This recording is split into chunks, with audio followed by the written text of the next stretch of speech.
नमस्कार. श्रद्धा सबुरेमध्ये आपलं स्वागत आहे. आजच्या गोष्टीचं नाव आहे देवाचं दुकान. एके दिवशी मी रस्त्याने जात होते. वाटेत एक बोर्ड दिसला, ईश्वरीय किराणा दुकान. माझी उत्सुकता वाढली. या दुकानाला भेट देऊन त्यात काय विकलं जातं ते पाहावं हा विचार येताच आपोआप दार उघडलं. थोडंसं कुतूहल असेल तर दरवाजे आपोआप उघडतात, ते उघडावे लागत नाहीत. मी दुकानात पाहिलं तर सगळीकडे देवदूत उभे होते. एका देवदूतानं मला टोपली दिली आणि म्हणाला, माझ्या लेकरा, काळजीपूर्वक खरेदी कर. माणसाला आवश्यक असलेली प्रत्येक गोष्ट इथं आहे. देवदूत पुढे म्हणाला, जर तुला टोपली एकाच वेळी भरता येत नसेल तर पुन्हा ये आणि पुन्हा टोपली भर. आधी मी सगळं बघितलं. आधी संयम विकत घेतला, मग प्रेम, मग समजूतदारपणा, मग विवेकाचे 1-2 डबे घेतले.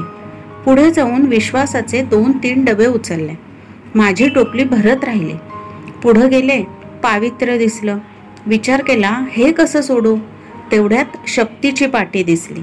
मग शक्ती पण घेतली, हिंमत सुद्धा घेतली. वाटलं की हिमतीशिवाय आयुष्यात काहीच चालत नाही. आता सहिष्णुता घेतली. मग मुक्तीची पेटीही घेतली. सद्गुरू प्रभूजींना आवडणाऱ्या सर्व वस्तू मी विकत घेतल्या. मग एक नजर प्रार्थनेवर पडली. मी त्याचाही डबा उचलला. कारण सर्व गुण असूनही माझ्याकडून कधी काही चूक झाली तर मी देवाला प्रार्थना करेन की देवा मला माफ कर. आनंदी होऊन मी टोपली भरली. मग मी काउंटरवर गेले आणि देवदूताला विचारलं, सर, या सर्व गोष्टींसाठी मला किती पैसे द्यावे लागतील? देवदूत म्हणाला, माझ्या बाळा, इथली बिल भरण्याची पद्धतही दैवीच आहे. आता तू जिथं कुठं जाशील तिथं या गोष्टींची उधळपट्टी कर. सर्वांना मुक्तपणे वाट.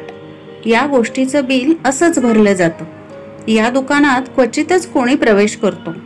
जो आत जातो तो श्रीमंत होतो व या गुणांचा भरपूर उपभोग घेतो आणि लुटतो. प्रभूंच्या या दुकानाचं नाव आहे सत्संगाचं दुकान. सद्गुणांचा खजिना भगवंताने दिला आहे. रिकामा झाला तरी सत्संगाला या आणि टोपली भरा. देवाच्या या दुकानातून मी एकतरी वस्तू आपलीशी करू शकेल असा मला गुरुराया आशीर्वाद द्या. श्री स्वामी समर्थ. जय जय स्वामी समर्थ.